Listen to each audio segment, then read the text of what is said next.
Et alors, on parlait tout à l'heure de domination, mais j'aimerais bien revenir là-dessus. C'est-à-dire qu'à un moment, on a fait aussi, avec tout ce qui est théologie du corps et tout ça, une idée de la communion des époux. Moi, je comprends tout ça intellectuellement et tout ça, mais il y a un côté un peu, parfois, un peu désincarné. Quand même, l'expérience sexuelle est quand même quelque chose d'assez sauvage, assez animal. Il y a une force, il y a une agressivité, il y a une domination, il y a parfois une soumission.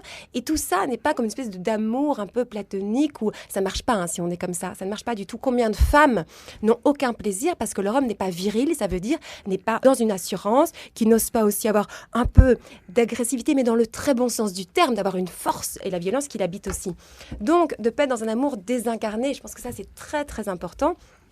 Vous êtes d'accord, Thébaldo, avec ça? Ce sont les mots de Thérèse Argot, surtout en ce qui concerne la violence et la force.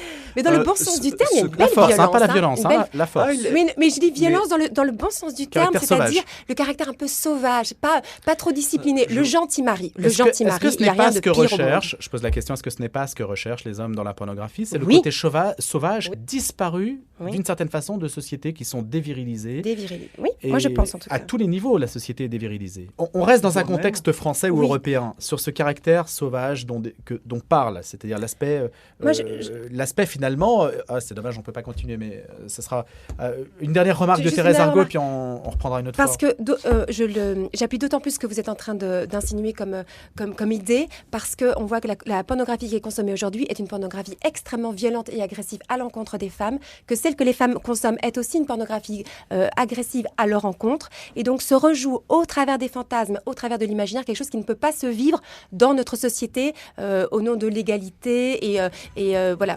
Donc en fait, il y a vraiment, ça dit quelque chose aussi de notre société et qu'il faut absolument écouter de toute urgence. Allez, vous reviendrez. Merci beaucoup à tous les deux. On est obligé de s'arrêter. Thérèse Argot, une jeunesse sexuellement libérée ou presque, aux éditions Albin Michel. Merci d'avoir été des nôtres ce matin, sexologue. La pornographie qu'en dit l'Église, avec 3 cardinaux qui se sont mobilisés autour de Tebaldo Benseguera. C'est aux éditions Pierre Tecky.